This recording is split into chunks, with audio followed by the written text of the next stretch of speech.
Nuestro invitado esta hora es Miguel Ángel Rodríguez Mackey para analizar un poco los últimos sucesos internacionales. Bien, Miguel Ángel, gracias, un gusto tenerte. María Jesús, muchas gracias por la invitación, pero primero, feliz cumpleaños. ¡Ah, caramba! Bueno. Estás de onomástico y hay que decirlo, que lo sepa el país. 41 días no se cumple todos los días.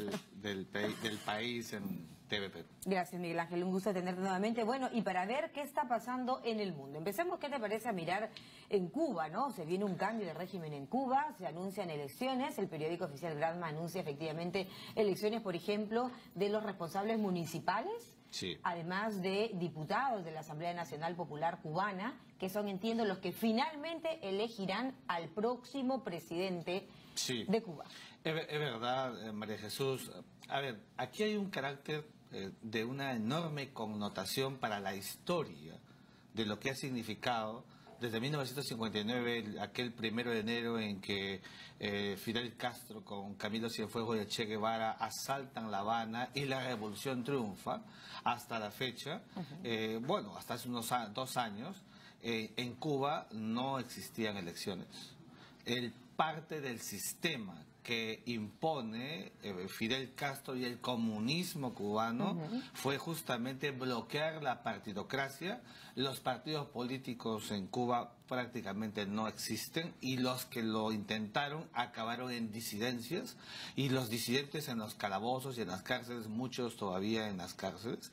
Entonces la noticia de que Cuba, por primera vez después de largo tiempo, se aproxima a elecciones en el mes de octubre, el 22 de octubre, es un auspicio interesante, importante. ¿Por qué? Porque fíjate, hace un par de años, cuando el presidente Barack Obama y Raúl Castro se reúnen para el proceso de la normalización de las relaciones entre los dos países, ya era un aliento interesante. Se han reaperturado las misiones diplomáticas en Washington y en La Habana. Hay todo un modus operandi. Conocemos el discurso del presidente Donald Trump a discreción todavía sobre todo lo que pasa. Siempre he dicho que es un asunto de Estado, hay que hacer una valoración, pero al interior de la isla, el hecho mismo de que haya elecciones primero de carácter municipal, el 22 de octubre. Pero fíjate lo importante, esta elección significará que la gente se levante de su casa, lo que para los peruanos es habitual, y vaya a un centro de votación, un centro de sufragio, emita y ponga en una ánfora el sufragio. Ese proceso no había hace muchos años en Cuba, más de 45, 50 años. Entonces, esa concientización renovada, creo que Raúl Castro está dando pie a un proceso de nueva generación. ¿Qué van a hacer los municipales? De allí se elegirán, se seleccionarán, todavía eso no está bien, pero es un proceso. Perdón, ahí quisiera que tú, Miguel Ángel, por favor, nos ilustres de cómo es el proceso electoral comicial en Cuba. Porque para empezar, los municipales o representantes municipales cuyo periodo es de 2 años y medio, ¿son preseleccionados? ¿Son seleccionados? A ver, son candidaturas que se presentan de diversas variables del único partido que es el Partido Comunista. Pero justamente en esta nueva atmósfera, panorama que vive Cuba, seguramente se van a presentar los grupos de oposición. Entonces, mira, ahí hay un punto de cambio. Y hay un gran cambio ahí. Claro que sí, van a haber candidaturas. Entonces, van a ser elegidos. Ese proceso de elección supondrá un segundo momento la selección. La selección, por supuesto que no estamos ni de acuerdo ni tú ni yo ni los demócratas, pero yo creo, sigo pensando desde ayer que nos enteramos que es un importante avance. ¿Por qué? Porque de los municipales se elige una porción sustantiva que van a formar parte de la diputación de la Asamblea Nacional Popular. ¿Y qué es la Asamblea Nacional Popular? Es el Parlamento, como nuestro Congreso de la República. Unicameral. Unicameral, que elige al presidente. Entonces, hay un proceso. Pero eso tampoco es democracia pura, pero por supuesto que no. Tampoco pidamos tanto, pero digamos, es un avance.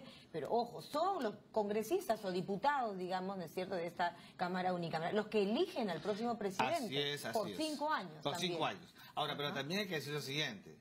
En el rigor político estadounidense cubano hay 2 exigencias que pide Estados Unidos, más allá de presidentes como Barack Obama o Donald Trump.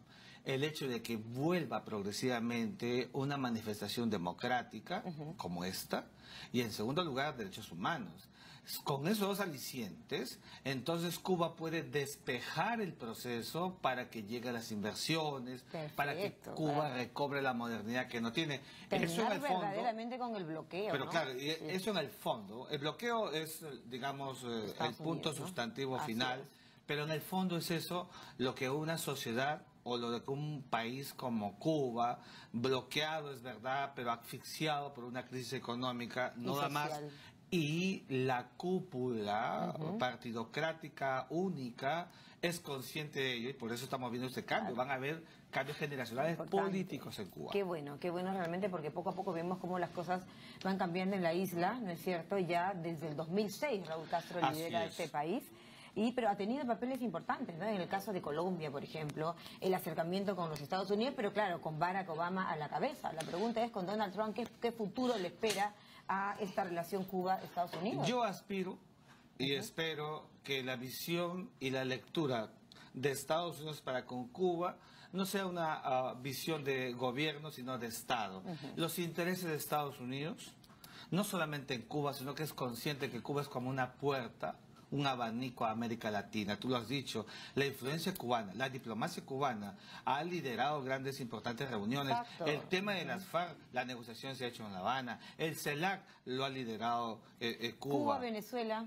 La relación cubano-venezolana es casi umbilical en términos ideológicos, asfixiante ya a estas alturas, porque vemos una Venezuela que está en una situación anarquizada, y evidentemente esos influjos que tenía Venezuela en su momento, e incluso en los tiempos de Chávez, para oxigenar económicamente a Cuba, van perdiendo peso. Los cubanos lo devolvían con trabajo profesional, los servicios la relación públicos. Especial que tenía, por ejemplo, Hugo Chávez con Cuba, ahí se trató de curar el cáncer. Y creo que ese proceso está acabando, ¿no? Está acabando porque Nicolás Maduro, ese vaso comunicante que sí sabía manejar con todos sus defectos, Hugo Chávez no lo tiene, y por eso vemos que Venezuela tiene el una colombiano crisis. Nicolás Maduro, ¿no?